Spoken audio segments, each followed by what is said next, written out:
तो न्यूमेरिकल से स्टार्ट करते हैं आज का लेक्चर। हमारे पास एक क्वेश्चन है find the value of electric flux. Different shapes रहेंगी और आपको इलेक्ट्रिक फ्लक्स निकालना। क्वेश्चन है find the value of electric flux. हमें इलेक्ट्रिक फ्लक्स की वैल्यू निकालनी है। तो इलेक्ट्रिक फ्लक्स की वैल्यू क्या होगी? क्वेश्चन क्या है हमारे पास? क्वेश्चन है ये, एक्चुअली मैं इसे स्टैंड कर दिया, बहुत सारे क्वेश्चन बनेंगे इसमें। हमारे पास क्वेश्चन क्या है कि हमारे पास एक क्यूब है। क्या है हमारे पास? एक क्यूब, ठीक है, क्यूब, ये क्यूब। और इस क्यूब के अंदर जस्ट लाइक सेंटर पे यहाँ पर एक चार्ज पड़ा हुआ है, स्मॉल क्यूब। तो हमें निकालना है, क्या निकालना है इसमें? A part through the cube. Find the value of electric flux. पहला पार्ट क्या है? Through the cube. और दूसरा पार्ट क्या है इसमें? दूसरा पार्ट ये है कि क्यूब के किसी एक फेस से निकालना है। एंटायर क्यूब से निकलवा के पूछ रहा है वो किसी थ्रू द क्यूब। क्यूब का जैसे 6 फेसेज है हमारे पास, ठीक है, तो वो 6 फेस में से किसी एक फेस से पूछेगा आपसे। तो कहेगा थ्रू 6 फेसेस। अगर उसने पूछा थ्रू 6 फेसेस, एक पार्ट ये डाल दिया, एक पार्ट ये डाल दिया, और एक पार्ट डाल दिया थ्रू 1 फेस। ठीक है, क्वेश्चन समझ में आ गया? स्टार्ट करें इसको। क्वेश्चन में किसी को कोई डाउट? भैया पहले वाली की तो 0 है। पहले वाली की मैं कह रहा हूँ, क्वेश्चन में कोई डाउट तुम आंसर दे दो बेटा, जितना कहा उतना सुनो ना, पहले एक आध क्वेश्चन करा देना। अभी जो क्यूब है इससे electric field line in all directions निकल रही है। Electric field lines all direction में निकल रही होंगी, ऑब्वियस सी बात है, पॉजिटिव चार्ज है तो जब निकलेंगी तो इस फेस से ही पास कर रही है, इससे भी कर रही है, इससे भी कर रही है, हर फेस से पास कर रही है। क्या ये चार्ज क्लोज है? अगर हम इस क्यूब को गॉसियन सरफेस लेट कर लें, if this cube is Gaussian surface, तो हम कहेंगे हाँ जी भैया क्या चार्ज बिल्कुल क्यूब जो चार्ज है वो क्लोज है। सॉल्यूशन तो कहेंगे according to Gauss theorem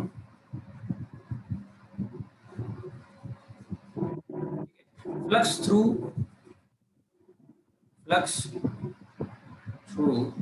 close surface, जो कि क्या है cube, is equals to phi is equals to 1 upon epsilon naught times the net charge inside it। इसके अंदर कितना चार्ज पड़ा है? Q चार्ज पड़ा है, तो आंसर कितना आ जाएगा? Q upon epsilon naught। This is your answer of first question.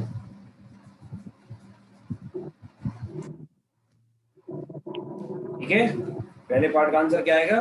Q upon epsilon naught। वहीं पर अगर ये आपसे पूछता है जो इसका सेकंड पार्ट है, ये फर्स्ट पार्ट हो गया, सेकंड पार्ट थ्रू 6 फेस, तो हम कहेंगे 1 cube is equals to 6 face. Then इस केस में भी जो आंसर आएगा वो सेम आएगा, क्यू बाई एप्सिलॉन नॉट, क्योंकि एक क्यूब 6 फेस से मिलकर हो रहा है ना, 1 2 3 4, फिर आपके पास ये पीछे वाली बैकग्राउंड 5 और फ्रंट वाली बैकग्राउंड 6। 6 फेस या a cube both are the same thing and the value of the flux is phi equals to q by epsilon naught। और तीसरे वाले पार्ट में एक फेस से पूछा है, तो आप कहेंगे we know that flux through 6 phases is equals to q by epsilon naught, hence flux through one phase is 1 by 6। ठीक है, तो आंसर कितना आ गया आपके पास? 1/6। और जब 6 फेसेस से q by epsilon not flux pass करेगा 6 फेसेस से, यानी कि एक क्यूब से, 1 क्यूब बराबर 6 फेसेस, तो एक फेस से कितना हो जाएगा? q by 6 epsilon. A charge q place at the one of the face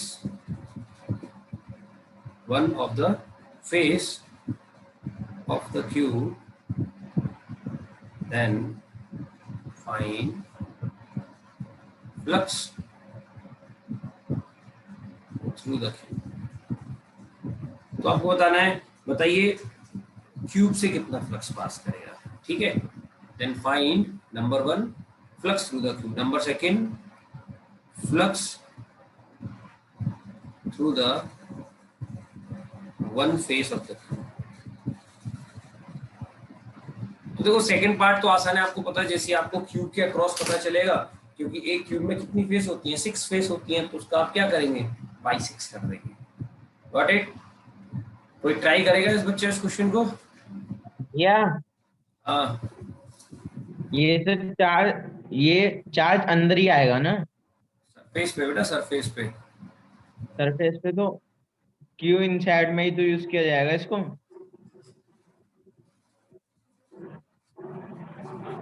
surface पे कोई चीज पड़ी होगी तो उसको इनसाइड कैसे ले लेगा भाई तू? अरे कोई चीज सरफेस पे पड़ी हुई है तो इनसाइड कैसे हो जाएगी? तेरी टेबल पे कोई कॉपी सरफेस पे पड़ी हुई है तो टेबल के अंदर है वो।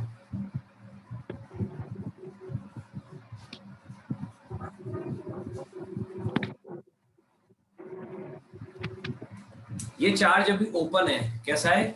ये चार्ज इधर से दिख रहा है, इधर से देखेंगे तो क्लोज है, लेकिन यहाँ से अगर कोई देखेगा तो ये ओपन है। तो सबसे पहले तुम्हें क्या करना पड़ेगा, इस चार्ज को क्लोज करना पड़ेगा। अब देखो क्लोज करने के बहुत सारे तरीके हैं, लेकिन ऐसा तरीका अपनाना ताकि डायग्राम में सिमेट्री बनी रहे। तो मैं क्या करने वाला हूँ, बिल्कुल आइडेंटिकल एक और क्यूब उठाने वाला हूँ, बिल्कुल ऐसा ही, ठीक है, एग्जैक्टली सेम क्यूब उठाया और देखा। तो अब ये चार्ज क्या हो गया, क्लोज हो गया। समझ में नहीं आया? अब ये चार्ज क्या हो गया, क्लोज। तो अब इसको हम कहेंगे गॉसियन सरफेस। तो एक्चुअली अगर आप ध्यान से देखें तो ये दो क्यूब से मिलके क्लोज हुआ है, तो इसलिए सॉल्यूशन में जब आप गॉस थ्योरम लगाएंगे तो आप लिखेंगे फ्लक्स थ्रू टू क्यूब, जो कि गॉसियन सरफेस है, और उससे मिलके चार्ज क्लोज हुआ है, तो आंसर आएगा क्यू बाई एप्सिलॉन नॉट। दो क्यूब से कितना पास करेगा flux, Q by epsilon not, क्योंकि दोनों ने मिलके इसको क्लोज किया है। अरे बात समझे कि नहीं? दोनों ने इसको मिलके क्लोज किया है, तो flux through the two cube कितना आंसर आ गया, क्यू बाई एप्सिलॉन नॉट। और हमें निकालना था flux through the cube, and flux through one cube कितना हो जाएगा आंसर, इसका आधा, आधा आधा डिवाइड कर दोगे, हाफ एप्सिलॉन नॉट तू ले ले, हाफ एप्सिलॉन नॉट तू ले ले, ये आंसर आ गया पहले वाले का। और दूसरा फ्लक्स थ्रू वन फेस, देखो वन क्यूब का मतलब ही क्या होता है, 6 फेस। एक क्यूब में कितनी फेस होती है, 6। वन फेस से कितना हो जाएगा, 1/6 ऑफ दिस वैल्यू जो एक क्यूब के पास थी। तो आंसर क्या आ गया फाइनली आपका, क्यू बाई 12।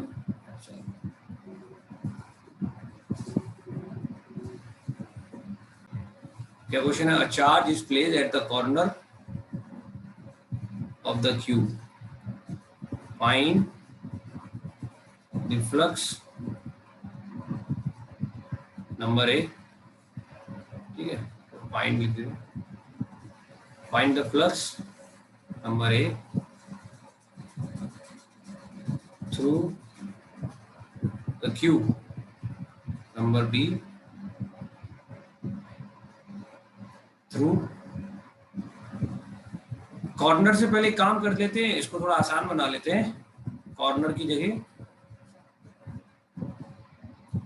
इसको लिख देते हैं उसकी एज, ठीक है, एज मतलब समझ गए कि भाई, एज का मतलब समझे थे? हाँ भैया। एज का मतलब ये हो गया, एज का मतलब हो गया ये, यहाँ पर मान लो आर्म, एक तरह एज ऑफ द क्यूब। तो पहला क्वेश्चन था थ्रू द क्यूब, दूसरा था थ्रू वन फेस, ठीक है, ये हमें निकालना है। तो ट्राई करोगे क्या आप इसको? हाँ भैया मुझे पता है इसका आंसर। वगैरह। इसका आंसर है Q by four epsilon. Two by four क्योंकि एप्सिलॉन नॉट। हाँ, कैसे आया? क्योंकि तीन क्यूब और लगाए जाएंगे तब ये तीन क्यूब। क्यूब, ये जो डॉट है ना, तब हाँ अंदर होगा इसके। हाँ, क्या करना पड़ेगा? ठीक है, और फिर दो एग्जैक्टली ऊपर रखने पड़ेंगे और अंदर, तब जाके क्लोज होगा। ओ पेज को मत खराब करो बेटा, हम बना रहे हैं अभी, उसका। ठीक है, तो हम क्या करने वाले हैं, एक क्यूब जैसे ये लिया था हमने, ठीक है, तो हम जो है अपने दो क्यूब और बनाएंगे इस तरह के। तो देखो जरा, भैया आपको सेम क्यूब चाहिए तो कंट्रोल डी कर दीजिए, इससे कॉपी हो जाता है। क्या है उससे? कॉपी हो जाता है बिल्कुल सेम।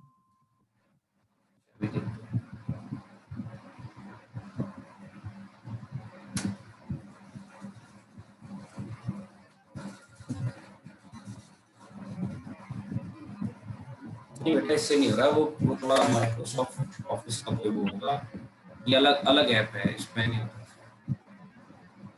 ठीक है, उसके अलावा फिर एक और बना लेते हैं सेम साइज का, यानी इसको इसके ऊपर।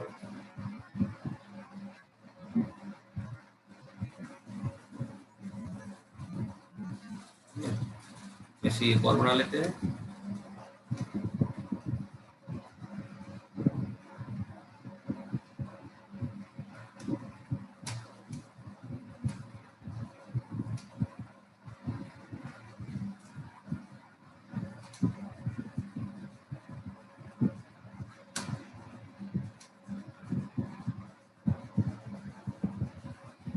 ठीक है जी, तो आपने देखा होगा हमने टोटल कितने क्यूब की जरूरत पड़ी इसे क्लोज करने के लिए? टोटल 4 क्यूब की जरूरत पड़ी, और 4 क्यूब आने के बाद ना ये चार्ट बेचारा बिल्कुल बीच में ट्रैप हो गया, देखो यहाँ पर। तो आप देखेंगे सॉल्यूशन में flux through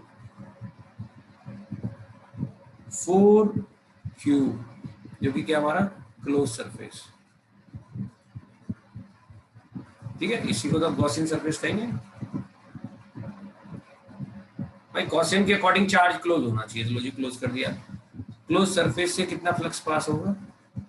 Q by epsilon not. अब हमें निकालना था ए पार्ट थ्रू 1 क्यूब, तो यार 4 क्यूब से इतना पास हो रहा, तो एक क्यूब से कितना जाएगा? आइडेंटिकली इतना डिवाइड होगा। अब एक क्यूब का मतलब होता है 6 फेस, 1 फेस से कितना पास होगा? 1/6 of 1 cube, that goes to 1/24 epsilon. Check करिएगा, कोई दिक्कत है? क्या क्वेश्चन था हमारे पास? हमारे पास एक सरफेस है ABCD, ठीक है, उसके सेंटर वाले पार्ट से AY2 हाइट पर, कितनी हाइट पर? AY2, ठीक, और आर्म साइड A है, AY2 हाइट पर एक चार्ज रखा हुआ हमारे पास Q। हमें निकालना find the flux through ABCD due to charge Q। करिए जरा इसको सॉल्व। कॉपी में Q by Q cos theta upon 2 गलत, एप्सिलॉन नॉट। गलत आ रहा है, cos वॉस थीटा में क्यों आएगा? इसको क्लोज करने के लिए हमें क्या करना पड़ेगा? हमें ऐसी 5 और जरूरत पड़ेंगे फेसेस के, ठीक है, तो हमने उठा लिए, जैसे कि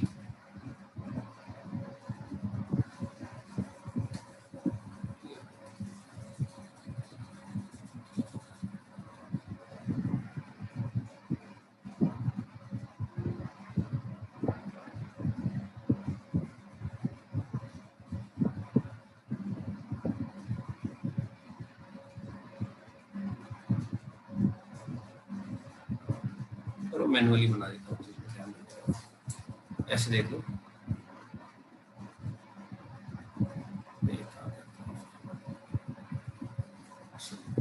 यहाँ से लिया, एक फेस यहाँ खड़ी कर दी, ठीक है, एक फेस यहाँ खड़ी कर दी,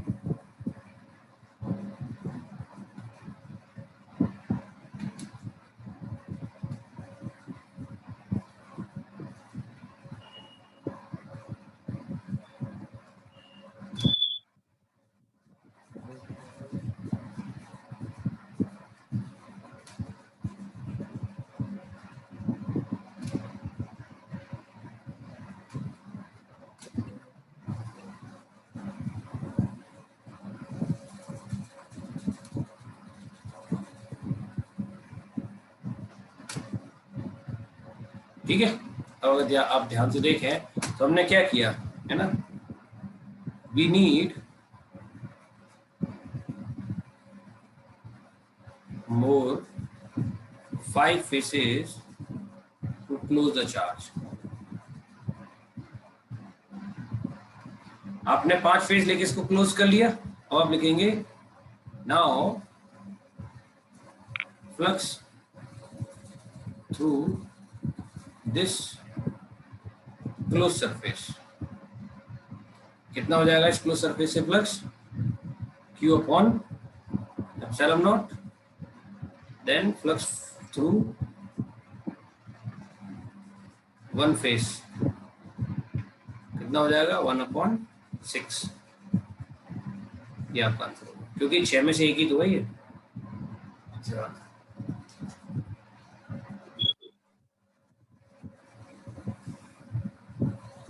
देख लो बेटा समझ में आया नहीं आया?